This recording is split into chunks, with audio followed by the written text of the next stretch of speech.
We all know who the real goats are in chess. Magnus Carlsen, Bobby Fischer, Garry Kasparov, people like that. But what we maybe don't talk about enough is the greatest magician in chess.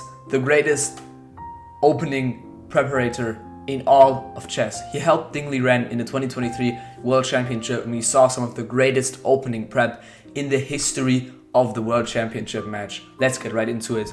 So the guy I'm talking about right now is, of course, Richard Rapport, Ding Liren's second in the 2023 World Championship, and he is really one of the most creative players ever, only probably behind Tal. So this is an example from the 2023 World Championship when Ding Liren played against Jan Nepomniachtchi in the third round.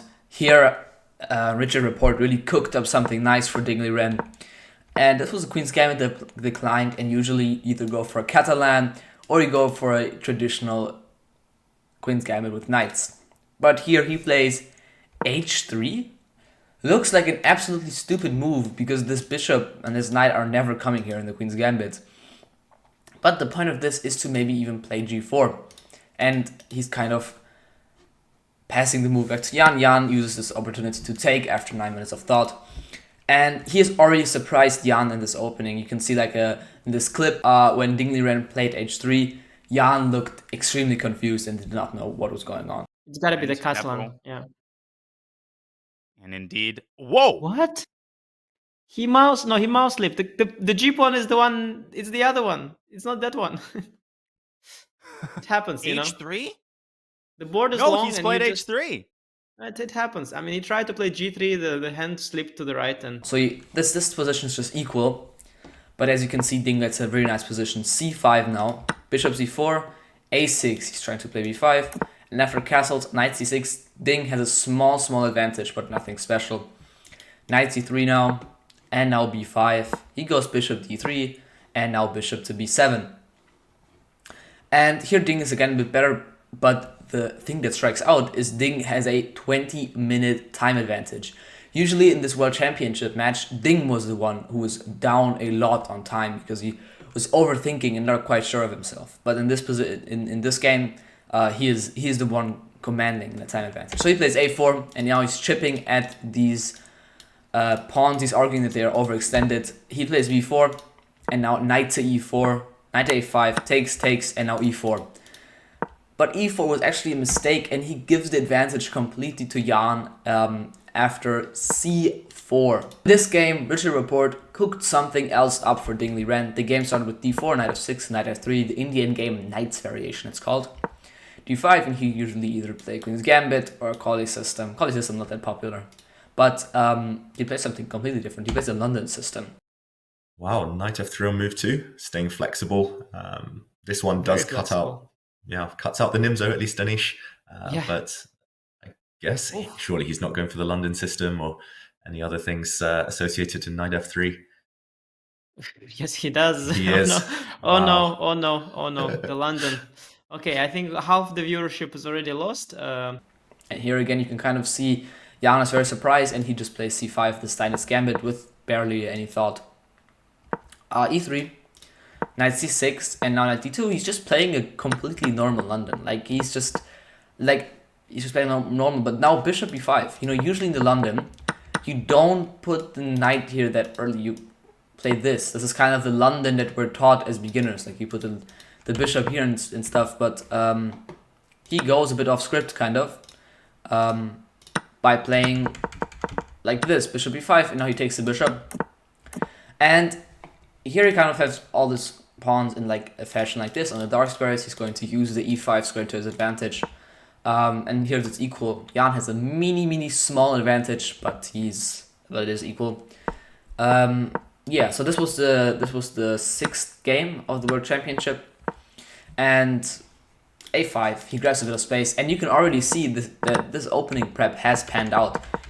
Even though it's kind of equal, Ding is plus 0.3, and Jan is actually kind of weak in this position with a6 and b7, and Ding's prep, Rapport's prep, so to say, has worked, and now the rest of the game, Jan blunders, and now the rest of the game is just normal. Knight 96, by the way, brilliant move, but this has nothing to do with Richard Rapport.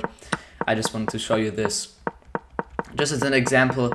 And here the legendary move d5, ding, weaves the mating net, and wins. Now let's look at one last opening prep here that Richard Rapport made for Ding Liren. e4, e6, the French defense. And even though Ding Liren lost this game, you can still see like he just cooked up the French, and Ding just got a pretty nice position out of the opening. Actually, he has just completely equalized, and he plays his bishop b7 line, and this is theory that that Jan definitely, that Rapport definitely cooked up. But after having a better position here, he should have played g6, but no, he just gives up the position. He's a bit better here again. He actually plays a brilliant move here, but Jan just wins the game right here. He makes a mistake, Jan gets an advantage, and he wins the game. But now, let's get away from the work he did as a second to Ding Liren. Let's get into his games. In this game, he played against Niklas Huschenbett, 2400 IM, I think.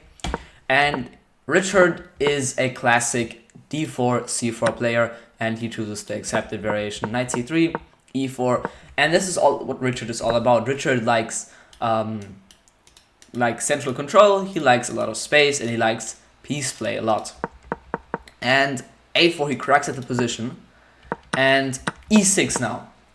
A beautiful, beautiful, beautiful pawn sacrifice. The point is, these light squares here are super weak. Actually, just to show you, this can be seen in the Caro-Kann, in the advanced variation. Just to show you the tile variation here.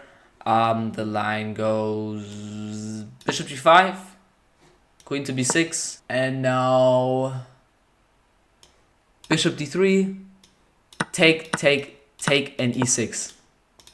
This is kind of similar.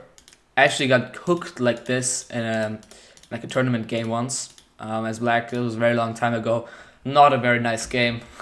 And the point is your squares are so weak and you're just getting absolutely mated. You do lose the rook as white, but yeah, that's not the point. So these squares are just so weak. And here, he didn't even have to give up any of his rooks. He just sacked the pawn. Now here, Niklas has equalized, but not entirely. He plays knight g5, and now queen takes g2. He takes the bait. Rook to f1, not even rook to g1 because it would hang a rook. A rook to f1, and now he aims to play on that file. He doesn't even cast it. He doesn't even take the time to cast anywhere. He's just in it to win it because he is down 3 pawns at the end of the day. Now he catches it on d6. He defends the fork. And now he takes and he infiltrates with his rook. And this king is looking very, very weak here. Even though Niklas is a bit better here, this king is looking extremely weak. And queen d6 is immediately a bad move because of bishop g4. And he is definitely going to point some cannons at this king. And now the final blunder. He should have played knight f6 here. Queen e2 has to be played, and then if like takes, just queen takes, and he would have been fine because he had to trade queens and this. And apparently this is better for him because the king is a bit weak and he has more active pieces. But he did none of that. He played queen b6, and that was a last blunder because of now knight to c5. Looks like an incredible move. Now you might be asking, why can't he just do this? Well, that is not exactly what he did. But now queen d7 check, king of 7, and now simply c6. If bishop a8, queen d5, checkmating him. Look at that. Look at that. Bishop e6 and the last draw checkmate. But he actually took on a7. Why would he do that? I don't know. He takes on d7. And this king is now absolutely slaughtered. Queen h5, setting up a checkmate here. g6 defense, obviously. And now a brilliant move. Bishop takes b5. If he takes, this is simply checkmate. Again, the theme of this entire game, the weak light squares here. He's using them to his advantage. And yeah, he plays c6, but now simply another brilliant move. Queen d5 check. If you take, again, this is checkmate because the knight guards the square. And here after queen d5 resigns because king c7. Now simply bishop to f4, e5, e5 takes, and king b6, and there's just simply knight d7. I mean, we can just show bishop c6, and like bishop c5 is to be played, and like bishop b7, and this is completely lost. So next up, we have kind of a different game from Richard Rapport. At this time, Richard was 2693, not his peak rating. His peak rating is about 2753. And he played against Laurent Fresinet. So another German, I think. And, you know, we've seen him cook up some nice d4 prep with the London and this h3. Queen's Gambit declined. But here he plays f4. Yeah. d5. And he just plays normally knight f3. And he plays g6. And he is playing this like you would play with white against the Dutch defense. And now c4. This is, I mean, look at this. This is crazy. This is an insane way to play. If you and I would play this, we would absolutely get our ass beaten. c6, and now he's already better. Look at that. e3, and this isn't quite a stone wall, because in a stone wall, you would have like a pawn on e3, and then you would have like a pawn on c3, and the bishop went to d3. Like, this is a stone wall, but you could say that this is kind of a more active stone wall. It's kind of looks like a Queen's Gambit line, but for some reason he has f4 played. Now he takes, bishop takes, and knight to d7, and now e4. And now look at this big pawn center here, b5. He just strikes with the bishop, bishop d3, e4, and now knight a4. And again, Richard, a very principled player, not only positional, but not only aggressive, but also a positional master. Trying to use some squares here, trying to prevent something. Mostly trying to prevent an advance here on the queen side. And c5, knight takes. And after bishop to b7, Richard is slightly better. Not a lot, but he is better. After queen c2 though, e5 was kind of inaccurate because this gives the square. I don't know why he did this. But no, knight g5. And now he goes from playing positionally, going for space and playing for domination, to just now cashing in with these weak squares here. King h1, bishop a6, the last draw. This is now almost winning. Bishop f8, and now he takes, and now knight d6. And this is not over if rook c5. Then he actually retains a bit of play. Like this, and this knight is a beast here. Queen to a6, and now simply rook g1, and this is coming, this is coming. This is also worse, but not as bad as rook c7, because this is now officially losing. He plays bishop to d2, and he plays b3. He just thinks, I'm going to save my pawn, I'm not going to allow him to do this. b3 was actually the top engine move, but to no avail, because rook c1, and he's just getting in. And this game is not as a brilliant sacrificing attacking game. No, this is like a positional masterclass by him. Rook f3, he's targeting the weak pawns. Rook c4, now using this great knight here to his advantage to kick the queen. By the way, just if you were wondering, he can never really take, because these pawns are this pawn is just so strong. Queen to c1. So the reason he did this, if he just played h3, bishop d6 actually. You know, I just talked about not being able to do this. But in this position, the rook is actually hanging. And now, this is not winning, because you're not up material. It's still better, but it's definitely not winning. And queen c1, if he now takes, now if he takes, this is not hanging. And he has to play rook to c6, and now these pawns are just going through. f5 is an insane move. You probably calculated all of this. Queen to c6. And now simply h3. A very calm move. He just does not want to get into any back rank problems, and he maybe wants to play g4. Rook d7, queen f1. Queen f1 is a brilliant move, because you're completely shifting your focus. Like, he has now brought all of black's pieces, basically, to the queen side. Like, in this box here. He has, what is that, like 22, 23, 24 points of material in this box on the queen side. And now Richard is just going on the king side. Like, he is just like 19, maybe like 29, 32 points of material, 36 points of material, just going at this king. Queen f6, and now f4, f5, sorry.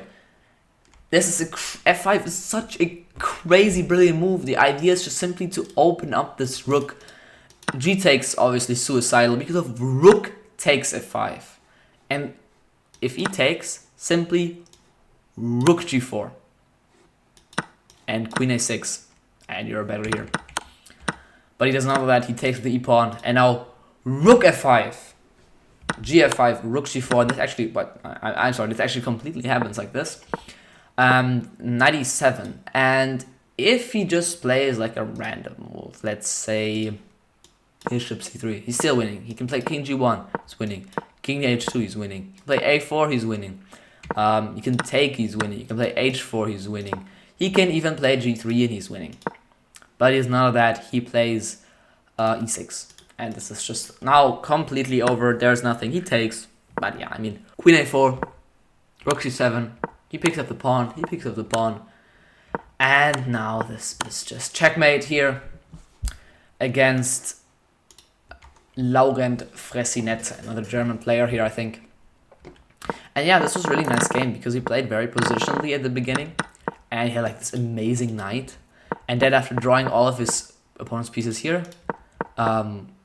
he just went for it, like right here at f5. He did the preparatory moves, and he just absolutely cooked him. And now this was just cleanup time. He won the pawns and he won the game. Right, this one's from Chess Society for Ding. How often do you disagree with Rapport when he suggests a line or opening? Oh, many times.